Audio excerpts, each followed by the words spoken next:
外交部不滿陳光誠一度喺美國駐華大使館停留，要求美方反思同埋道歉。美方話使館職員係合法協助陳光誠進入使館。至於係咪道歉，就只係回應話今次係個別事件。蕭思穎報道。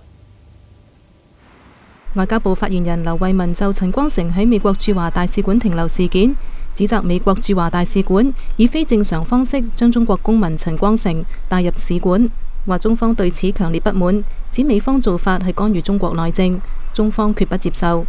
中方要求美方就此道歉，徹底調查此事，處理相關責任人，並保證唔再發生呢一類嘅事件。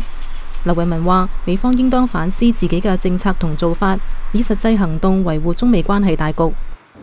美國一名高級官員隨後發表聲明，承認陳光誠係喺使館職員協助下進入使館，情況特殊，但佢哋係依法而行。聲明話，基於陳光誠係失明，佢由家鄉山東長途跋涉到北京，身體多處受傷。陳光誠要求大使館提供醫療。基於人道立場，職員協助陳光誠進入使館，容許佢暫時逗留。醫護人員為佢檢查後，提供適當嘅治療。期間，使館人員定時同陳光誠磋商，了解佢嘅意願。陳光誠由始至終都清楚表明，希望繼續留喺中國。喺美國大使館都只係暫時停留。佢最希望係喺安全嘅地方同家人團聚，並希望中方官員可以處理佢同家人被不當對待嘅事。聲明話，陳光誠係喺星期三決定離開使館，並到醫院就醫。陳光誠之後同妻子以及2個仔女團聚。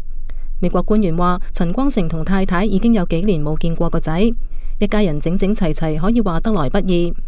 並指中方已經表示會安置佢哋到一個安全嘅環境，俾一直自學法律嘅陳光誠入讀大學，過普通學生嘅生活。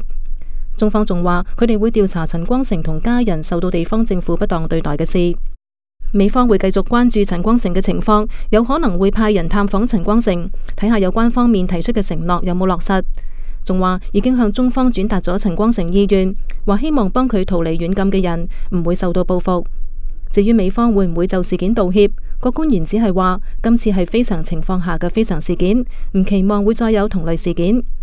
Now 寬頻電視記者蕭思穎報道。